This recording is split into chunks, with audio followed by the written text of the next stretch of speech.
আমাদের এখানে এই গাড়িতে করে দেখুন জলের ড্রাম আসে, এই জল দিয়েই আমরা রান্না খাওয়া দাওয়ার কাজ সারি। তো আর কদিন ধরে আমার হাজব্যান্ড আসছে দুপুরবেলায় খেতে, তাতে একটু বেশ ভালোই লাগছে রান্না করতে। রান্না অবশ্য বিশেষ কিছু করি না। আর যেটা হয়, একভাবে ওই কোম্পানির মেসের খাবার খেলে তো ঠিক পেটের কন্ডিশন ভালো থাকে না, তাই মানে কিছুদিন মেসে খাচ্ছে, কিছুদিন বাড়িতে খাচ্ছে। তার রান্না বান্না শুরু করে দিয়েছি। যাকে আজকে রান্না করতে একটুখানি মানে অসুবিধা হচ্ছিলো, খুব ঘুম ঘুম আসছে। কালকের মাছ ছিল, সেই জন্য একটু কষ্টটা মানে ঝামেলাটা কম।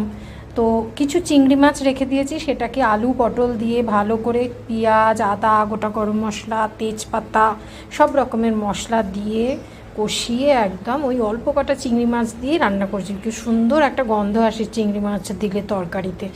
আর ওই যে আগে কাটাপোনা মাছ নিয়ে এসেছিলাম কালকে, সেটা দিয়ে রসুন পেঁয়াজ দিয়ে একটা ঝাল বানিয়ে নিয়েছি আজকের জন্য।